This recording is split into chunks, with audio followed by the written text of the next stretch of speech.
pelajarannya. Dan kegundahan itu, kegelisahan membuat Robert Raikes mengumpulkan anak-anak di bawah sebatang pohon, mencari gudang yang kosong di mana dia bisa mengajar anak-anak dengan kisah-kisah sekolah minggu, kisah Alkitab yang baik. Dan sekarang ini seluruh gereja di seluruh dunia ada pelayanan sekolah minggu. Dan siapakah pencetusnya? Robert Raikes, yang disebut sebagai Bapak Sekolah Minggu Dunia. Dimulai dari apa pelayanan yang hebat ini? Dari kegelisahan. Kalau saudara lihat hal yang buruk lalu engkau cuma ngomong negatif, itu ketidakpuasan yang kudis, saudara-saudara. Tapi kalau engkau melihat kekurangan di lingkunganmu dan engkau membenahinya dengan pertolongan Tuhan, itu ketidakpuasan yang kudus. Dan saya mau bilang, itu akan melahirkan visi yang luar biasa. Sekian tahun yang lampau, sudah cukup lama, saya ada di New York bersama dengan istri. Kami masuk sebuah museum. Ada kerangka dinosaurus besar di sana. Saya melihat ada banyak anak-anak sekolah dibawa oleh gurunya, anak-anak yang masih kecil. Ruangan pertama kami masuki karena rasanya ada satu anak yang ikut saya. Karena kami tidak punya guide yang bisa menjelaskan, kita ikuti aja rombongan anak-anak sekolah itu. Karena gurunya menjelaskan, jadi saya dengar. Ruangan pertama, alam ada karena Big Bang 15 miliar tahun yang lalu. Semua diceritakan tanpa Tuhan di dalamnya. Semua terjadi karena peristiwa di alam. Dan dia ceritakan semua hal yang lain. Saya sedih hampir menangis di sana. Karena saya tidak temukan ada sedikit pun ajaran bahwa Tuhan yang menciptakan alam semesta. Dan saya pikir, bukankah Amerika adalah negara yang dasarnya adalah Alkitab? Kenapa itu yang diajarkan? Itulah sebabnya mengapa banyak generasi muda sekarang makin sekuler, karena tidak punya biblical worldview di dalam otaknya. Disitulah saya berdoa, Tuhan beri aku kemampuan untuk membangun sebuah museum Alkitab modern yang bisa menceritakan peristiwa Alkitab dari kejadian penciptaan alam semesta, Adam dan Hawa, Nabi Nuh dan bahteranya, dan terutama Yesus Kristus, lahirnya, hidupnya, matinya, kebangkitannya, kenaikannya ke surga, sampai pada akhir zaman dia akan datang untuk kali yang kedua. Supaya generasi muda, terutama anak-anak dan remaja yang sudah sulit baca Alkitab, ketika mereka masuk tempat edutainment ini, mereka dicelitkan mata hatinya. Oh, ini seluruh kisah Alkitab di mana Yesus menjadi senternya, sehingga kita bisa berkhotbah kepada anak-anak dan remaja, bukan dengan khotbah dari mimbar, tetapi dengan apa yang ditunjukkan kepada mereka. Saudara, saya menggumulinya sekian tahun. Saya pergi ke berbagai tempat di Amerika Serikat ini untuk melihat beberapa hal. Saya harus pergi ke Kentucky, lihat Noah Arks, di sana ada Creation Museum. Saya harus terbang ke Pennsylvania karena di sana ada Tabernacle, saudara. Saya harus ke Lancaster untuk melihat ada pagelaran drama musikal seperti Broadway, rohaninya, tentang Yusuf, tentang Yunus, tentang Yesus dan sebagainya. Saya ke TBN ya, di sini ada tentang bagaimana Yesus mati dan kemudian bangkit. Saya pergi ke berbagai tempat. Saya pergi ke Dubai. Saya melihat museum yang ada di dunia, dari daerah yang tampaknya tidak modern kemudian menjadi kota yang sangat modern. Dan kami mulai duduk bersama menyusun strategi bagaimana bisa membangun gereja dan museum Alkitab modern. Saudara-saudara, dan pada bulan ini kami memulai pembangunan gereja dan theme park The Journey yang ada di kota Bandung, supaya orang-orang bisa datang melihat replika Bahtera Nuh, peristiwa Abraham dan Ishak, Tabernakel, Maket Yerusalem, kisah Nabi Yunus, visualisasi Bible story, teknologi 5D, creation versus evolution. Dan kita membeli tanah kira-kira 2 hektar, saudara, di perumahan mewah di Bandung namanya Sumarekon. Dan sedang dibangun kereta api cepat oleh Presiden Joko Widodo, Jakarta-Bandung yang bisa ditempuh 3 jam rata-rata. Sekarang Jakarta-Bandung 45 menit. Setengah tahun yang akan datang rencananya kereta yang akan jalan, dan itu berhenti tepat dekat sekali dengan tempat kita. Jadi kalau saudara ini udah jadi, saudara datang ke Jakarta, jangan lupa ke Bandung. Naik kereta api 45 menit, engkau lihat 1 jam, 2 jam, engkau makan di sana, pulang lagi ke Jakarta. Dan saudara sudah diisi dengan hal-hal yang luar biasa. Ini daerah yang sulit, saudara-saudara. Di daerah ini tidak ada satu gereja yang punya izin. Kita pakai izin gereja, saudara, supaya nggak diganggu-ganggu di kemudian hari. Susah setengah mati. Tapi susah bukan berarti mustahil. Mujizat masih ada. Tuhan bukan salah. September tahun lalu izinnya resmi keluar. Oktober kami letakkan batu pertama. Maret yang lalu kami mulai pembangunan. Saya percaya bahwa Tuhan bisa melakukan sesuatu.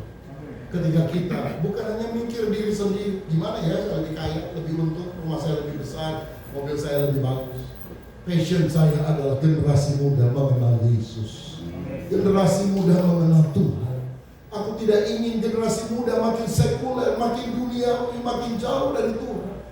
Lihat, banyak orang tua masuk ke gereja, anaknya nggak pernah mau ke gereja. Aku akan kehilangan anak-anakmu, saudara, dan itu sangat menyakitkan. Ketika engkau masuk surga dan engkau tahu bahwa anakmu ada di dalam neraka. Dan bukankah engkau harus berupaya apapun caranya supaya saudara bisa memperkenalkan mereka kepada Yesus Kristus. Ini mahal banget biayanya, saudara, melampaui kemampuan kamu. Saya hitung kira-kira minimal belum isinya 400 miliar atau 26 juta US dollar kira-kira. Besar sekali, kami nggak mau. Tapi kami jalan dari waktu ke waktu, saudara.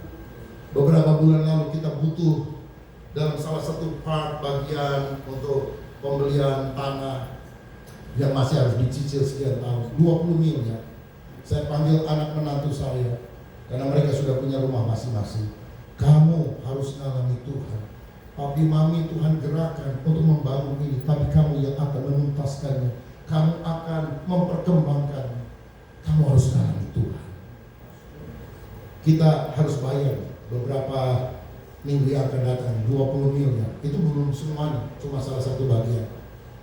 Saya, Papi udah tanya bendara gereja, cuma ada 200 juta.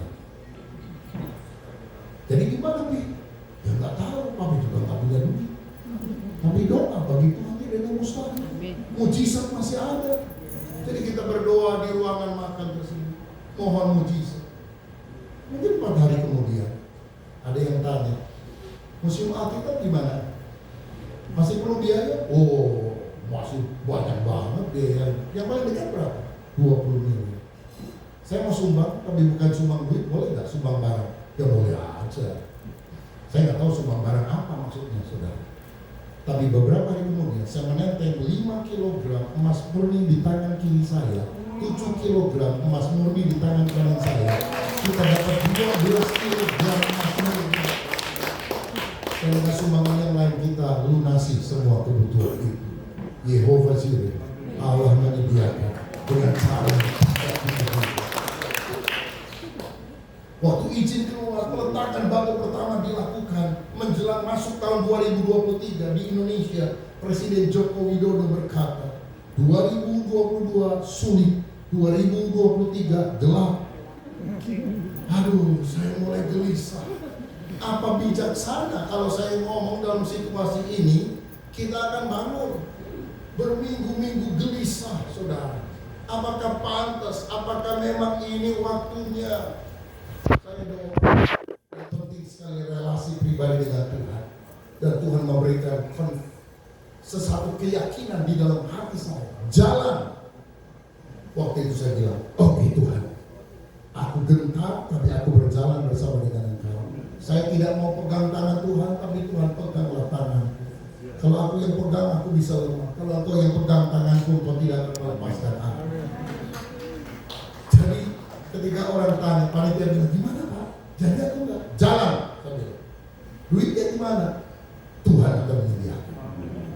belum ada duit, saudara. Lalu kemudian menjelang tahun baru, ada sepasang suami istri tanya gini, Pak Pendeta, jadi enggak pembangunan? Jadi dong. Yang pertama yang harus dikerjakan apa? Tiang panjang. Karena selain visi saya buat strategi, saudara. Jadi strateginya, pertama tiang panjang, kedua struktur bangunan gereja, ketiga finishing gereja, keempat adalah struktur untuk museum Alkitab, kelima adalah finishing daripada museum Alkitab, keenam adalah teater untuk drama musikal rohania. Saya bagi-bagi itu supaya kalau uangnya macet, setidaknya satu demi satu bagiannya bisa dikerjakan. Itu bagian dari strategi untuk mencapai visi, dan Tuhan kasih hikmah. Jadi yang pertama apa? Tiang panjang. Harganya berapa? Saya udah tanya panitia, 17 miliar. Kira-kira berapa? 1,2 juta dolar barangkali. 17 miliar dia bilang. Saya bilang. Lalu kemudian panitia bilang, nanti Pak, tiang panjangnya nggak kelihatan ya, karena semua tiang panjang di dalam tanah. Jadi kalau udah selesai 17 miliar nggak kelihatan apa-apa tiang panjangnya itu. Oh ya, saya tahu tiang panjang memang di bawah, bukan ke atas. 17 miliar, saya doa lagi. Saya ngomong lagi sama anak, ayo kita doa, kita nggak punya dana, tapi kita udah ngalami Tuhan waktu yang lalu. Tuhan nggak pernah bekerja setengah jalan, Dia tetap akan melakukan mujizat. Lagi kita liburan akhir tahun, awal tahun, saudara-saudara, berita itu muncul. Jadi Pak, jadi berapa biayanya? Untuk yang pertama tiang panjang 17 miliar. Dia nengok sama istri, Pak, sekian minggu yang lalu saya udah runding sama istri, dan kami digerakkan Tuhan. Apapun proyek pertama yang gereja ini lakukan untuk pembangunan, kami yang akan tanggung semua biayanya.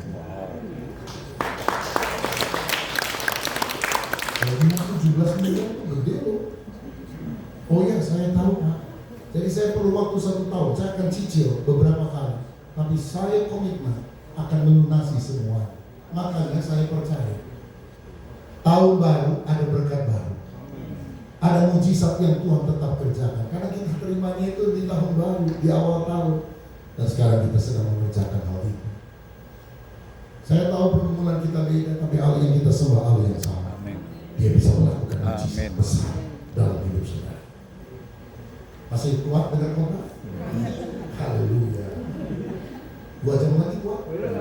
Saya tidak kuat. Yang terakhir, yang ketiga, yang pertama tadi kesulitan memiliki nilai positif. Yang kedua, kesulitan dapat memunculkan visi dan strategi. Yang terakhir, kesulitan membentuk karakter kita.